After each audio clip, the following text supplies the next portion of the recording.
Terima kasih buat kasih-Mu yang luar biasa di tempat ini. Ya Allah, Roh Kudus, ambil alih ibadah ini kami ini Tuhan. Nyatakan kuasa-Mu, nyatakan mujizat-Mu. Nyatakan isi hati-Mu melalui penyampaian kuasa firman Tuhan. Sehingga setiap anak-anak-Mu yang menyaksikan di tempat ini maupun live streaming, mereka akan mengalami berkat-berkat Tuhan. Mereka akan dipulihkan, disembuhkan. Iman pengharapan mereka di dalam Tuhan tidak akan pernah gagal. Karena kami berpengharapan kepada Allah yang hidup, Allah yang luar biasa, Allah yang dahsyat. Terima kasih Bapak. Segala roh intervensi yang berusaha mengganggu ibadah ini kami patahkan, hancurkan dalam nama Yesus. Setan tidak berkuasa di tempat ini. Terima kasih Tuhan, kami bangga menjadi anak-Mu. Hanya di dalam satu nama yang kudus, nama Tuhan Yesus, kami sudah berdoa dan mengucap syukur. Kita yang siap diberkati Tuhan, siang hari ini sama-sama kita katakan amin. Yuk tepuk tangan sekali lagi buat Tuhan kita Yesus. Puji Tuhan, haleluya. Silakan duduk Bapak Ibu. Shalom Tiberias. Apa kabar siang hari ini? Puji Tuhan, siap diberkati Tuhan, amin. Sama-sama buka Alkitab kita, Yohanes pasal 11 ayat 21. Injil Yohanes pasal 11 ayat 21. Haleluya. Baik, sudah ada di depan. Kita baca yang keras sama-sama buat Tuhan. 2, 1. Maka kata Marta kepada Yesus, Tuhan, sekiranya Engkau ada di sini, saudaraku pasti. Bapak Ibu, kita semua di tempat ini pasti setuju bahwa Tuhan kita mampu melakukan segala perkara dengan tanda yang begitu ajaib. Tuhan rindu menunjukkan dirinya kepada kita, bahwa bagi Tuhan tidak ada yang mustahil. Gak ada yang mustahil. Jadi mengapa kita setelah ikut Yesus, justru kalau kita jujur, semakin banyak pergumulan. Betul tidak? Ya, semakin ada tantangan. Pertanyaannya why? Kenapa Tuhan? Dulu sebelum ikut Tuhan, sebelum serius ikut Tuhan, kayaknya masalah gak ada tuh. Ada tapi kecil lah. Kehidupan tenang segala macam. Tapi setelah semakin serius ikut Tuhan, ada aja. Kadang masalah yang pertama belum kelar, datang lagi yang lain. Ternyata kalau kita mau mempelajari firman Tuhan, justru seringkali lewat masalah, pergumulan yang kita hadapi hari lepas hari, itu ternyata sedang menarik kita untuk bisa melihat bahwa di dalam Tuhan ada kuasa yang besar. Sehingga Tuhan mau kita percaya kepada Dia. Mengenal Tuhan. Mengenal Tuhan ketika keadaan tenang, sulit. Kita akan mengenal betapa ajaibnya Tuhan, Sang Penyembuh, Sang Berkat, Sang Pemulih. Di mana? Di tengah pergumulan. Jadi Tuhan mau mengajarkan supaya hati kita ini benar. Ketika kita sedang dibentuk, diproses oleh Tuhan, tidak ada perkataan yang sia-sia keluar dari mulut kita. Katakan amin dulu. Mulai hari ini, kalau dulu kita pernah ngedumel, ya kan? Seperti orang Israel di padang gurun. Mereka tuh dibersihkan Tuhan, diproses. Dibentuk untuk punya karakter seperti Yesus. Tapi apa yang terjadi? Mereka selalu komplain sama Tuhan. Itulah sebabnya sampai dikatakan bangsa yang tegar tengkuk. Karena apa? Gak ngerti-ngerti maksud pembentukan Tuhan. Jadi mulai hari ini kita buka hati. Untuk bisa melihat bahwa Yesus Bapa yang baik. Katakan amin. Gak ada niat jahat Tuhan di dalam setiap pembentukan yang terjadi. Tidak ada niat jahat. Kita ini siapa di hadapan Tuhan, ini kita kecil. Gak mungkin Tuhan semena-mena kepada kita.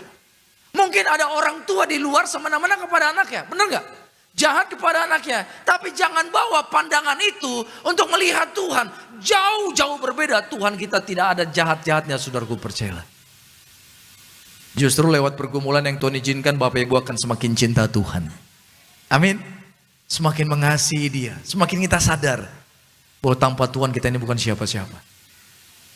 Nah, cara bekerjanya Tuhan itu juga sangat kreatif. Katakan Allahku kreatif. Tuhan gak pernah kehabisan akal. Ketika Bapak Ibu perlu mujizat Tuhan, mungkin cara pola pikir kita begini. Tuhan, aku mau cara Engkau menjawab doaku dengan cara seperti ini. Wah, levelnya di sini. Dan bagi kita cara ini pun udah terbaik, udah hebat, luar biasa kalau itu terjadi.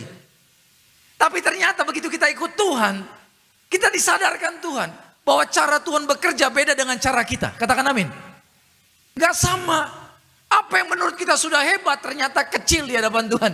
Dan seringkali nanti ketika mujizat itu terjadi, melampaui dari apa yang kita harapkan. Sehingga ya yang bisa kita katakan cuma satu, wow, I have a great God. Aku punya Tuhan yang besar. Aku punya Tuhan yang luar biasa. Ini baru dahsyat. Gitu. Nah itu yang Tuhan sedang ajarkan melalui ayat-ayat ini. Di dalam Yohanes pasal 11 ini bercerita tentang 3 kakak beradik, bersaudara. Siapa saja? Maria, Marta, dan Lazarus. Lazarus sakit. Ketika sakit, Yesus biasa dipanggil untuk apa? Pelayanan kunjungan. Mendoakan saudaraku. Dan ketika Yesus dihubungi, Lazarus sakit. Yesus merespon dengan baik. Oke, don't worry, I will come. Aku akan datang. Tapi ternyata Yesus datang itu pada waktu yang Tuhan mau. Bukan pada waktu yang Maria dan Marta mau. Kalau Maria dan Marta maunya Yesus datang kapan? Secepatnya. Ketika dipanggil dan Yesus tahu Lazarus sakit. Mereka berharap Yesus buru-buru datang. Tapi Alkitab berkata justru Yesus sengaja menunda kedatangannya. Nah, kan namanya menunggu itu gak enak. Benar atau benar? Kadang khotbah pendeta kelamaan juga, saya pernah loh. Khotbah lagi enak-enaknya tuh Bapak Ibu ya.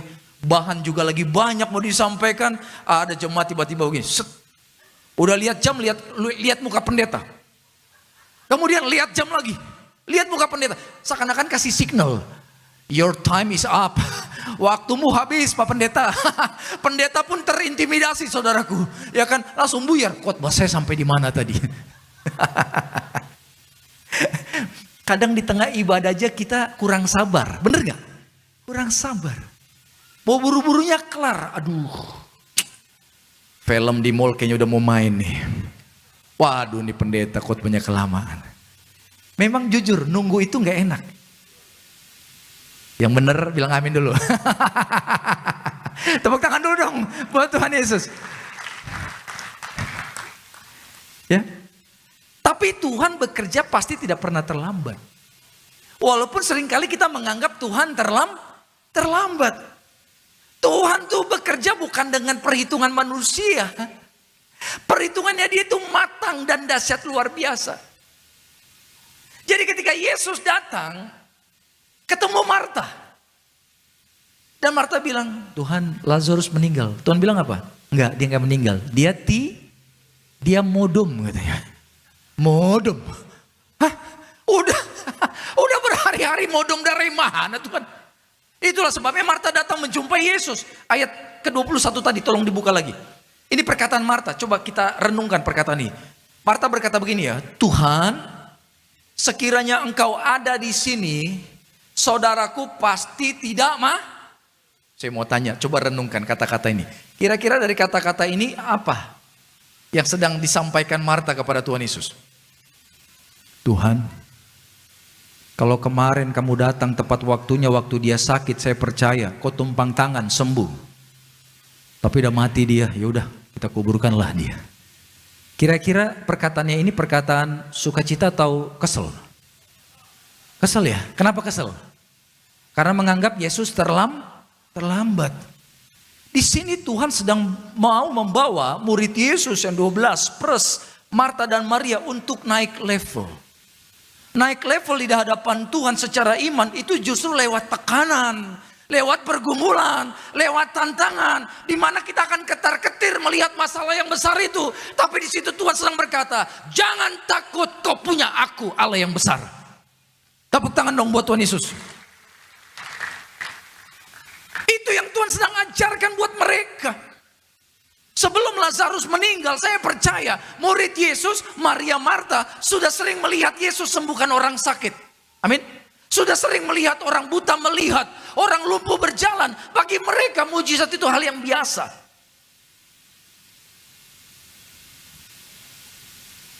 Saya ingat 10 tahun lalu atau 12 tahun lalu saya pernah menjadi penerjemah salah satu pendeta dari Kanada. Di Kupang. Bikin KKR yang hadir puluhan ribu orang. Saya penerjemah.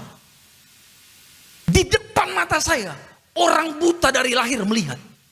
Di depan mata saya, orang lumpuh tidak berjalan dari lahir, itu bisa berjalan. Padahal mereka jalan dari kampung tanpa alas kaki. Orang-orang yang sederhana, dari kampung jalan ke tempat adanya KKR, bisa 3, 4, 5 jam jalan kaki. Untuk apa? Menyaksikan nama Yesus, nama di atas segala nama. Amin. Bagi Tuhan gak ada yang mustahil. Di depan mata saya melihat, wow. Hari kedua lagi, wow. Hari ketiga rasanya, kemarin udah pernah kelihatan. Kemarin udah pernah saya lihat, orang buta melihat. Kemarin saya lihat orang lumpuh berjalan. Setiap hari itu, hampir seminggu. Hampir seminggu. Gitu. Nah, murid Yesus ini begitu. Pelayanan bersama Yesus, biasa melihat mujizat. Sehingga Marta dengan Maria berharap, Tuhan, kau tumpangkan tangan kepada Lazarus, saudaraku yang sedang sakit. Kami percaya dia akan bangkit sembuh. Tapi ya, dia udah meninggal sekarang. Ya udahlah, no hope, nggak ada lagi harapan. Padahal Yesus di sini sedang mengajak mereka untuk lihat bahwa Yesus bukan hanya sanggup menyembuhkan orang sakit, tapi Yesus sanggup bangkitkan orang mati. Katakan amin. Di sini Tuhan sedang berkata buat Bapak Ibu, area mana dalam kehidupanmu yang dalam tanda kutip mati, Tuhan bisa berikan kehidupan kembali, saudaraku. Izinkan dia bekerja. Jangan takut, jangan ragu. Dan ketika Marta menyampaikan isi hatinya ini kepada Tuhan, Marta panggil Maria. Maria, Yesus guru kita datang. Maria datang menghampiri Yesus. Dan lihat pada ayat ke-32. Ayat 32. Setibanya Maria di tempat Yesus berada dan melihat Yesus, apa? Tersungkurlah Maria di depan kaki Yesus dan berkata kepadanya, Tuhan, sekiranya engkau ada di sini, apa yang dia katakan? Saudaraku pasti. Kata-katanya sama nggak Maria dengan Marta? Kompak ya? Tapi kompaknya dalam apa? Keraguan, kesedihan, kecewa sama Tuhan. Hati-hati. Jangan sampai Bapak Ibu kecewa sama Tuhan. Tuhan itu tidak akan pernah mengecewakan kita. Nyawanya saja dikasih, masa kita dikecewakan? Gak mungkin, saudaraku. Gak mungkin. Jadi ternyata ketika Maria dengan Marta menantikan Yesus, saya percaya selama beberapa hari setelah Lazarus meninggal, berdua ini kompak. Curhat. Kok guru kita gitu ya? Orang lain dia doakan, dia sembuhkan. Padahal kan kita pelayanan bersama Yesus. Kita akan mendukung pelayanan dia. Kemana dia pergi kita ikut. Kita ikut istilahnya ya capek-capek lah bersama dia. Masa ketika Lazarus dia dengar sakit dia gak segera datang. Kan bisa dia tinggalin pelayanan itu, dia kasih Petrus atau Yohanes untuk melanjutkan pelayanannya. Kemudian Yesus datang kemari. Kira-kira percakapannya seperti itulah kira-kira. Sehingga mulai kecewa. Kecewa. Jadi walaupun Yesus datang, tapi perkataannya sudah penuh dengan kekecewaan. Dan lihat, kekecewaan ini lebih nampak terjelas setelah pada ayat yang ke-33. Ketika Yesus melihat Maria menangis, katakan Maria menangis. Dan juga orang-orang Yahudi yang datang bersama-sama dengan dia, maka apa? Masgulah hati Yesus. Ini kan kata masgul ini bahasa Indonesia. Tapi Bapak Ibu pernah pakai nggak dalam bahasa sehari-hari? Enggak ya? Mah, hati saya masgul. Mungkin istri bapak-bapak tanya, apa maksudmu? Apa itu masgul? Kira-kira Bapak Ibu ada yang tahu nggak arti kata masgul? Halo? Coba diskusilah, saya kasih waktu 2 jam. Nanti saya balik lagi. Ada yang tahu arti masgul? Kalau dalam bahasa Inggrisnya itu groan. Atau bahasa Indonesia mengerang. Pernah nggak Bapak Ibu saking sakitnya hatimu, saking sedihnya, engkau berteriak sambil menangis? Hah? Pernah nggak? Biasanya itu kalau ada orang yang ditinggalkan oleh anggota keluarganya. Gitu. Atau orang yang menangis karena sedihnya luar biasa. Gitu. Air mata berlinang tapi teriak dan dengan sekuat tenaga dia mengekspresikan rasa dukanya, rasa kesal, rasa marah, rasa sedihnya. Nah itu yang Yesus tunjukkan di hadapan orang banyak maupun di hadapan Maria dengan Marta. Marta menangis ya, orang menangis kan biasalah terseduh-seduh ya. melinangkan air mata. Tapi Yesus ekspresinya lebih sedih lagi. Pertanyaannya, kenapa saudaraku? Ada yang tahu nggak kira-kira Yesus menangis kenapa? Tolong bantu saya Bapak Ibu. Yuk, kita sama-sama berpikir. Saya kasih PR saudaraku. Ada yang tahu nggak kenapa Yesus menangis?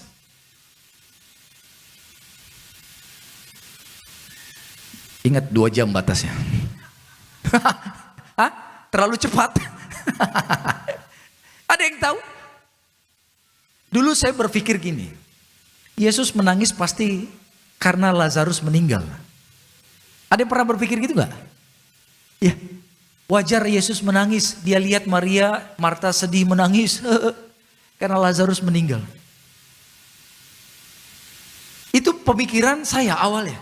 Tapi setelah kita pelajari Alkitab, Yesus mengerang, Yesus groaning, Yesus meratap menangis dengan hati yang hancur. Itu bukan menangisi Lazarus. Karena Yesus datang tujuannya untuk membangkitkan Lazarus. Jadi walaupun Lazarus sudah meninggal 4 hari, secara medis sudah busuk, sudah membengkak, sudah hancur tubuhnya. Tapi bagi Yesus ini bukan masalah. Karena bagi dia, Yesus bisa membangkitkan Lazarus. Ketika Tuhan menciptakan manusia, diambil debu dan tanah, dihembuskan nafas, roh Tuhan masuk jadi manusia. Apalagi ini Lazarus, tubuhnya masih lengkap, jantungnya ada, ginjalnya ada, paru-paru ada dari ujung rambut sampai telapak kaki, masih lengkap tubuhnya. Tinggal Tuhan minta, Bapa, aku minta roh kehidupan masuk. Hidup gak? Hidup. Sekarang ini saya menyaksikan banyak hamba Tuhan yang dipakai Tuhan luar biasa dalam pelayanan. Betul. Mendoakan orang yang mati, bangkit kembali. Dia datang ke rumah duka, bukan untuk menyampaikan bela sungkawa. No, membangkitkan orang mati. Itu udah semakin banyak. Benar Tuhan mengatakan, di akhir zaman, urapan Tuhan akan semakin dahsyat mengurapi hamba-hambanya. Katakan amin. Dan saya percaya urapan ini bukan hanya orang yang melayani di mimbar. Tapi Bapak Ibu, dimanapun, apapun profesimu, urapan itu bisa kita miliki sama-sama. Tuhan mau engkau akan jadi berkat bagi orang banyak. Katakan amin saudaraku.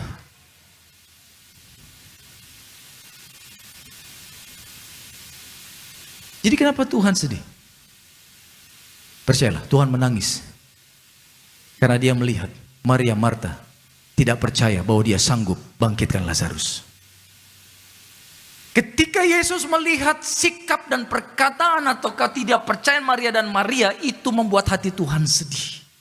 Itulah sebabnya juga pada ayat yang ke-36. Tetapi beberapa orang diantaranya berkata, iya, maksudnya Yesus nih, yang memelekkan mata orang buta, tidak sanggupkah ia bertindak sehingga orang ini tidak mati? Maka masgullah pula hati Yesus. Memang tokoh utama di cerita ini adalah Maria Marta. Tapi orang yang hadir, saudara-saudara, orang-orang Yahudi yang hadir di situ, itu juga disayang Tuhan. Katakan amin. Tapi kualitas mereka tidak jauh berbeda dengan dengan Marta. Apa? Tidak percaya Yesus bisa bangkitkan Lazarus. Itulah sebabnya mereka berkata, orang buta aja bisa dia celikan. Masa ini nggak bisa dibangkitkan? Lihat respon Yesus. Maka masgullah pula Yesus. Jadi Yesus menangisi. Bukan Lazarus, tapi apa? Ketidakpercayaan mereka. Jadi di tempat ini, kabar yang saya harus sampaikan buat Bapak Ibu. Ternyata ketidakpercayaan kita, keraguan kita kepada Tuhan, itu bisa mendukakan Tuhan.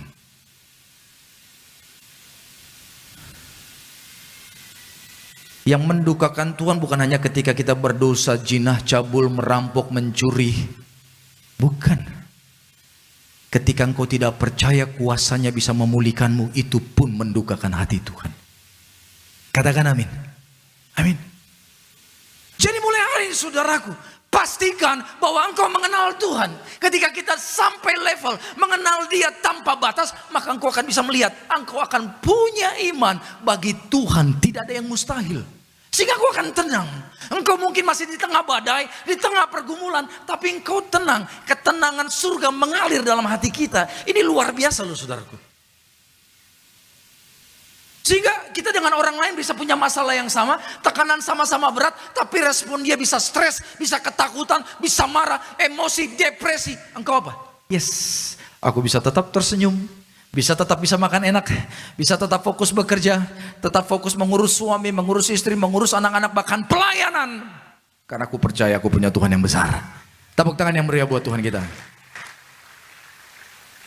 Jadi kalau hari ini kau datang masih ragu kepada Tuhan, mulai hari ini perbaiki sikap hati kita.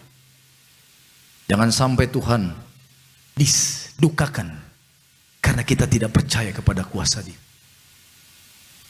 Ketika Yesus dikelilingi orang yang tidak percaya ini, Maria, Marta, keluarganya, semua orang yang hadir tidak percaya kepada kemampuan Yesus. Lihat, Yesus to the point. Apa yang Yesus lakukan Bapak Ibu?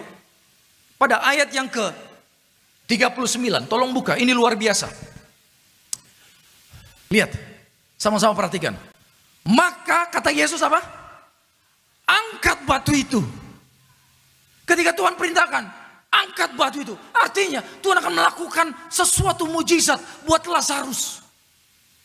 Tapi lihat respon Marta. Saudara orang yang meninggal itu berkata kepadanya, Tuhan, ia sudah apa? Sudah berbau. Sebab sudah 4 hari dia mati. Artinya udah gak usah dibuka, udah bau. Udah gak usah. Gak perlu kau masuk ke dalam. Gak perlu. Lihat, orang ternyata kalau tidak percaya, walaupun Tuhan sedang bekerja melakukan mujizat, dia tetap tidak akan percaya. Walaupun Tuhan sedang bekerja mau menolong, dia akan tetap pesimis. Orang seperti ini sulit lihat mujizat, percayalah. Seringkali saya melihat orang sudah sakit parah, dokter vonis umurnya tidak panjang tapi kemudian sembuh. Kenapa? Karena dia punya sikap hati yang benar. Karena walaupun sakit, badannya masih sakit, tapi dia punya iman. Aku sudah sembuh. Katakan amin. Aku sudah dipulihkan Tuhan. Benar. Setelah dia punya sikap hati yang benar, nanti 2-3 hari, seminggu, bahkan bulan depan penyakitnya hilang. Dia sehat sempurna, saudaraku. Tapi kalau tiap hari dia datang ke gereja, dia perjamuan, dia didoakan sampai di rumah, sembuh gak ya? Kok masih gak enak sih? Kok masih ada benjolannya? Kok masih lemah tubuh saya? Kok masih begini? Gak akan pernah lihat mujizat orang seperti itu. Gak akan.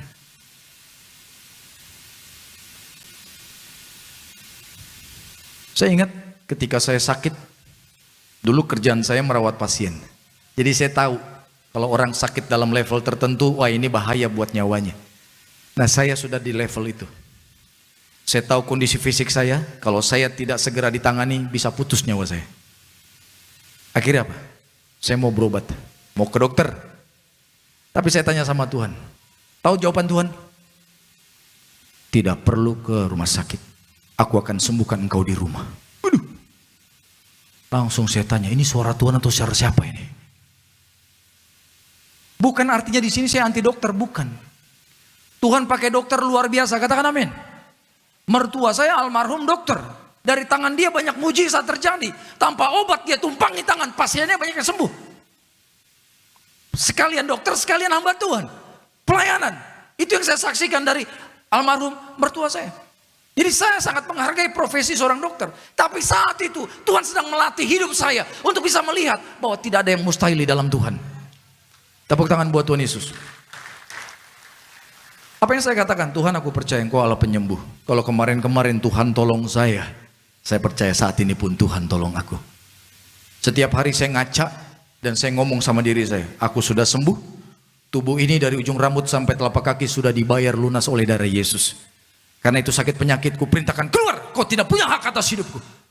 1 hari, 2 hari, 3 hari, 4 hari. Hari ke-7 baru saya lihat semua yang tadinya menyiksa saya itu dicabut Tuhan. Amin. Saya sehat, sembuh, sempurna. Gitu. Tanpa satu obat pun. Obat saya hanya darah Yesus dan kuasa minyak urapan yang kudus. Saya percaya darah Yesus menyempurnakan saya. Katakan amin Bapak Ibu. Amin. Ini yang Tuhan sedang ajar buat kita. Ini yang Tuhan sedang didik buat Marta dan Maria. Tuhan bilang angkat batu itu. Pertanyaannya begini, bisa nggak Tuhan Yesus perintahkan malaikat yang untuk angkat batu? Atau bisa nggak Tuhan Yesus perintahkan batu tergulirlah atau terbukalah. Bisa nggak? Oh bisa, buat Tuhan gak ada yang mustahil. Ketika Tuhan ciptakan langit dan bumi, Tuhan cukup berkata, jadilah terang, boom, jadi. Batu cuman mungkin sebesar 2 kali 2 meter, buat Tuhan mah kecil. Batu lenyap, hilang tuh batu. Bahkan Tuhan berkata, kalau kita tidak mau menyembah Tuhan, Tuhan akan pakai batu untuk menyembah Dia. Gimana caranya? Saya kadang berpikir, gimana caranya batu bisa menyembah Tuhan? Tapi Tuhan bilang loh, kalau kita istilahnya jogal ya, atau jogal Bapak Ibu, itu bahasa Ibrani saudaraku. Kalau kita nakal, istilah kita keras kepala, nggak mau menyembah Tuhan, Tuhan bilang that's okay. Engkau nggak mau menyembah saya nggak apa-apa, aku pakai batu untuk menyembah aku. Itu teguran keras buat kita yang tidak mau menyembah Tuhan. Artinya, kalau kita nggak mau, ya udah nggak apa-apa. Di sini Tuhan sedang menunjukkan. Yang butuh itu kita. Katakan amin. Yang butuh itu kita. Kalau kita butuh ya datang. Jangan pakai gaya kita di hadapan Tuhan. Tunjukkanlah kalau kita memang butuh Dia. Melalui sikap hati kita dan perkataan. Bahwa kita mau Dia bekerja dalam kehidupan kita. Jadi Tuhan perintahkan orang lain. Walaupun Dia bisa. Dan ketika Tuhan suruh orang itu untuk mengangkat batu itu, ada orang-orang yang percaya. Saya percaya di situ bahwa sebagian orang itu kualitas imannya seperti Marta dan Maria. Tapi ternyata ada segelintir orang yang percaya. Kalau orang yang disuruh Yesus angkat batu dan berkata, nggak perlu, nanti bau. Saya percaya batu tidak akan tergulir, benar nggak? Tapi di situ ternyata ada orang-orang yang walaupun tidak banyak, tapi ternyata seroh dengan Tuhan Yesus. Saya mau katakan, dalam hidupmu nanti, Tuhan akan izinkan, Tuhan akan hadirkan orang-orang yang seroh, yang kualitasnya seperti ini dalam hidup kita. Katakan amin. Ini orang-orang yang luar biasa. Ini orang-orang yang hatinya cinta Tuhan. Orang-orang yang diurapi Tuhan luar biasa. Orang-orang yang akan dipakai Tuhan untuk membawa engkau keluar dari masalah. Membawa engkau keluar dari kegelapan kuburan masalah hidupmu. Untuk masuk dalam rencana Tuhan. Orang-orang ini akan menjadi mungkin lebih dekat dari saudara-saudara sedagingmu, saudaraku. Percayalah. Ini orang-orang hebat. Mungkin di mata manusia mereka orang biasa. Mungkin cuma ibu rumah tangga. Mungkin cuma pegawai swasta kecil. Tapi di mata Tuhan mereka ini mungkin bisa jenderal urapannya. Orang-orang yang diurapi Tuhan. Orang-orang yang tidak punya ambisi apapun. Dia mau menopang kita, tujuannya satu. Dia tidak mengharapkan yang lain dari kita. Cuma satu, melihat engkau masuk dalam rencana Tuhan. Jadi sebagaimana Tuhan hadirkan orang-orang ini untuk membantu Lazarus keluar, batu digulingkan. Tuhan akan kirim orang-orang luar biasa yang kualitasnya seperti ini. Memang orang-orang kayak begini gak banyak, tapi ada. Minta sama Tuhan. Nanti Tuhan hadirkan. Saya bisa berkata begini karena walaupun saya hamba Tuhan, Tuhan berapa kali kirim orang-orang begini buat saya. Saat kapan? Saat saya benar-benar dalam keadaan lemah, dalam keadaan tidak berdaya. Dalam keadaan Tuhan kok begini, Tuhan kirimkan orang-orang ini. Orang-orang hebat, urapannya dahsyat luar biasa. Betul. Kuasa Tuhan dalam mereka itu luar biasa. Mereka benar-benar bisa menjadi penyambung lidah Tuhan buat saya. Ini orang-orang hebat. Ternyata saya sebagai hamba Tuhan pun perlu orang-orang seperti ini. Benar. Minta sama Tuhan, nanti Tuhan akan hadirkan. Akan terkagum-kagum. Ketemu orang begini ya, baru bicara dengan mereka sejam aja itu rasanya dari klop. Udah klop. Kenapa? Karena kita seroh. Makanya saya suka katakan, roh menghampiri roh. Katakan roh menghampiri roh. Orang kalau punya Roh Kudus dan kita ada Roh Kudus, ketemu itu connect. Walaupun baru sejam ketemu, itu langsung kayaknya bagaimana, langsung blended. Gitu. Makanya bisa saya katakan orang seperti ini bisa lebih dekat dari saudara-saudara sedaging. Orang saudara-saudara sedaging bisa bacok-bacokan rebutan warisan. Bisa tuntut-tuntutan ke pengadilan. Itu udah banyak kami saksikan. Tapi orang-orang seperti ini nggak ada agenda yang lain. Karena mereka apa? Mereka tahu mereka dekat dengan kita itu karena Tuhan yang utus, saudaraku. Dan Tuhan utus orang ini untuk menggulingkan batu. Dan setelah batu itu terguling, Bapak Ibu, pada ayat 43 dikatakan demikian. Dan sesudah berkata demikian, berserulah Yesus dengan suara keras, Lazarus, marilah apa? Keluar. Tuhan tuh kalau bekerja caranya rapi. Enggak sembarangan kerja, enggak. Semua menurut polanya Tuhan. Jadi kalau Bapak Ibu mau melihat mujizat, ikuti aturan mainnya Tuhan. Katakan amin. Jangan paksa Tuhan. Tuhan gak bisa dipaksa. Gitu. Tuhan gak bisa dipaksa. Jadi setelah batu itu bergulir, Tuhan panggil Lazarus. Orang mungkin ketika mendengar Yesus panggil nama Lazarus, orang mentertawakan dia. Ya, ini orang kenapa nih? Udah sakit kayaknya nih. Orang udah mati 4 hari udah busuk dipanggil. Dan Alkitab berkata saudaraku ayat 44. Orang yang telah mati itu datang keluar. Kaki dan tangannya masih terikat dalam kain kapan. Dan mukanya tertutup dengan kain peluh. Kata Yesus kepada mereka apa?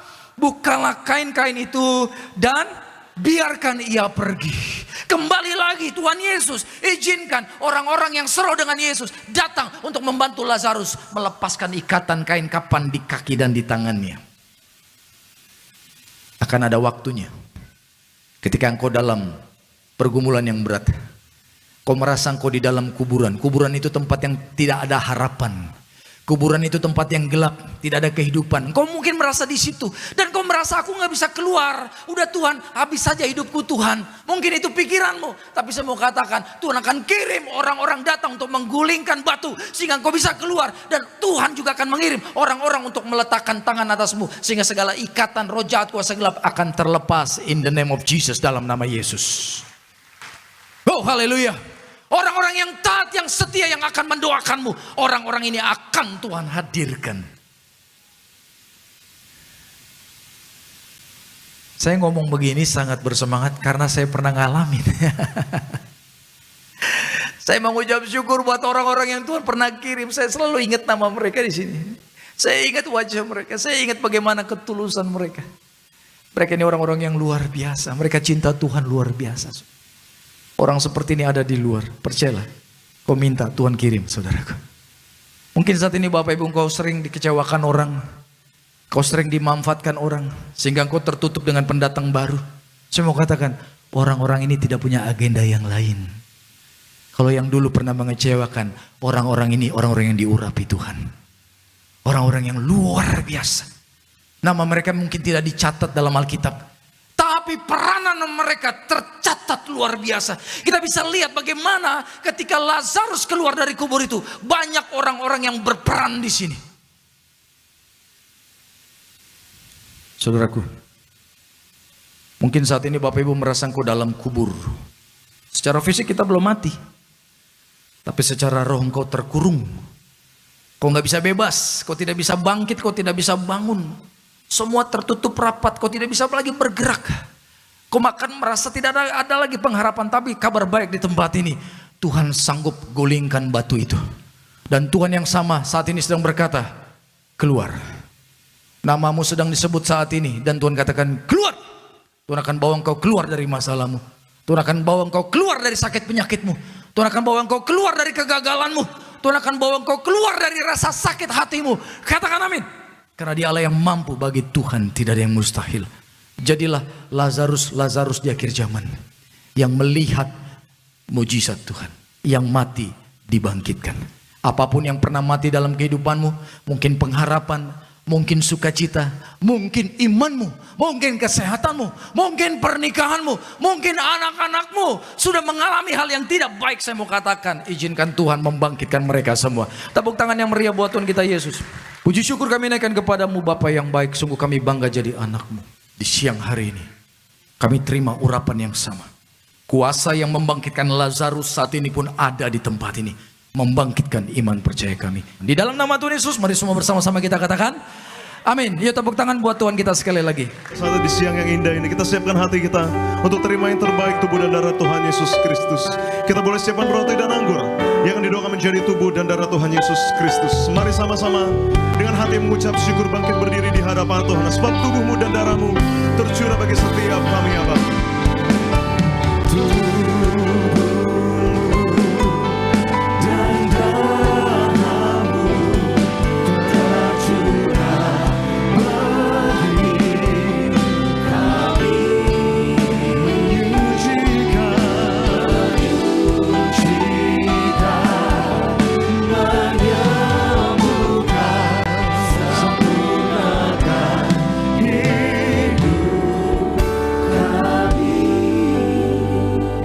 bersama kita angkat roti yang akan dibentuk menjadi tubuh Tuhan Yesus. Mari dengan iman bersama kita katakan dalam nama Tuhan Yesus. Inilah roti yang turun dari surga. Inilah tubuh Tuhan Yesus yang tergantung di atas kayu salib. Yang pertama yang memberikan kami, keluarga kami, hidup kekal dalam surga. Yang kedua menyempurnakan tubuhku sehat sempurna. Menyempurnakan jiwa dan rohku agar dibangkitkan pada akhir zaman.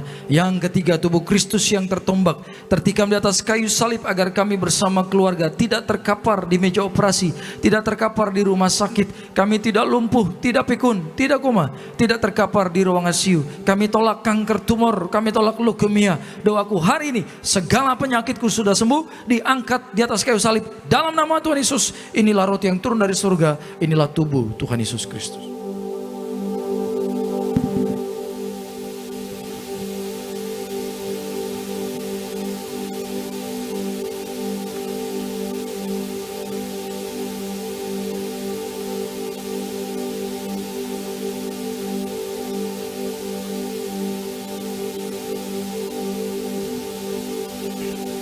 Bersama-sama kita angkat anggur yang akan dibentuk menjadi darah Tuhan Yesus. Mari dengan iman bersama-sama dalam nama Tuhan Yesus. Inilah darah Tuhan Yesus yang tertumpah di atas kayu salib sebagai perjanjian yang baru dan yang kekal. Yang pertama kami bertobat, menolak setiap dosa, menolak setan-setan dan perbuatannya. Keluargaku, keluarga yang kudus. Kami menolak perzinahan, percabulan. Kami menolak poligami, poliandri. Kami menolak perceraian. Mulutku diurapi penuh kuasa, tidak berdusta. Kami tolak fitnah atas keluargaku dan gereja. Yang kedua, oleh darah domba Allah, kami menjadi warga surga, anak kerajaan surga, diberkati, punya rumah di bumi, punya rumah di surga. Yang ketiga, oleh bilur-bilur Tuhan Yesus, mulai siang ini, dari ujung rambut sampai telapak kaki sehat sempurna. Tidak sakit kepala, tidak migrain, tidak vertigo. Kami tolak kanker tumor, kami tolak kistamium, kami tolak pisau operasi, kami tolak pendarahan, tekanan darahku normal, tidak darah manis, jantungku sehat, tidak pembengkakan jantung. Kami tolak sakit paru-paru, kami tolak sakit lever, ginjal sehat, tidak cuci darah. Kami tolak diabetes, hepatitis. Darah Kristus membalut dan menyembuhkan segala penyakitku. Bapa, sembuhkan yang sakit. Mereka yang minta keturunan berkati bisa punya anak, yang minta pasangan hidup dapat jodoh yang terbaik dari Tuhan, yang minta pekerjaan berkati Tuhan, tidak nganggur, tidak kekurangan di dalam nama Tuhan Yesus. Minta saudaraku sama Tuhan. Mari sekali lagi bersama-sama dalam nama Tuhan Yesus. Firman Tuhan berkata, perjamuan kudus ini lebih dari roti manna. Yang pertama bangsa Israel 40 tahun makan tidur di padang gurun. Artinya tidur pun kami diberkati. Yang kedua dengan roti manna setiap hari jubah baru. Artinya kami bersama keluarga menjadi mulia. Akan terbang ke surga sepanjang masa. Diam di rumah Tuhan. Yang ketiga dengan roti manna setiap hari kasut baru, sepatu baru. Artinya kami tidak gagal. Pekerjaanku, usahaku, karirku, pelayananku diberkati Tuhan berhasil. Hari ini Tuhan, hidup kami di bumi seperti di surga, tidak miskin, tidak kekurangan. Segala sakit, penyakit dan penderitaan kami sudah diangkat di atas kayu salib. Dalam nama Tuhan Yesus, inilah darah Tuhan Yesus, inilah darah Tuhan Yesus. Kami percaya terjadi kesembuhan siang hari ini, yang sakit pulih dalam nama Yesus. Bahkan Tuhan akan keluarkan kita dari segala kegelapan. Apapun yang selama ini mengurung kehidupan untuk meraih janji Tuhan, kau keluar dalam nama Yesus. Memanggil Yesus, memanggil namamu. Come out, keluar dalam nama Yesus. Pulih, sembuh dalam nama Yesus. Dalam nama Yesus. Hamba juga berdoa, kirimkan orang-orang yang seruh dengan mereka. Tuhan, kirimkan orang-orang yang tulus, orang-orang yang diurapi, orang-orang yang dipakai Tuhan dahsyat luar biasa untuk bersama mereka, menopang mereka dalam doa, menopang mereka dalam firman, dalam nama Yesus. Kalau selama ini mungkin mereka sering dikecewakan oleh orang-orang lain, mulai saat ini ingatkan bahwa masih banyak orang baik di luar, orang-orang yang mengasihi Tuhan. Thank you Jesus. Kami berdoa buat gereja Tiberias semakin luar biasa. Kami doa Tuhan agar acara Retreat Pasutri 13-15 Maret berhasil. Akan menjadi berkat bagi banyak pasangan suami istri. Diberkati acara ini Tuhan, penuh kuasa, penuh kemuliaan. Akan banyak yang ikut dan mengalami terobosan di dalam pernikahan mereka. Berkati pelayanan Ibu Gembala Sidang kami bersama keluarga mereka, penuh kuasa dan kemuliaan. Diberikan kesehatan, kekuatan umur yang panjang. Kalau sebentar kami akan pulang, kami percaya pasukan malaikat surga menjaga, mengawal kami sehingga kami aman dimanapun kami berada. Terima kasih Tuhan. Saudaraku, siapkan hatimu, arahkan hati kita, angkat tangan kita, terimalah berkat dari Bapa. kasih dari Tuhan kita Yesus Kristus, penyertaan yang maha dari Allah Roh Kudus akan menyertai seluruh hidup kita, keluarga kita, memberkati usaha, karir, pekerjaan, pelayanan kita mulai siang hari ini sampai Maranatha Tuhan Yesus datang kedua kali. Jemput kita semua di awan-awan yang permai. Yang bangga jadi anak Tuhan Yesus, mari semua bersama kita katakan amin, amin.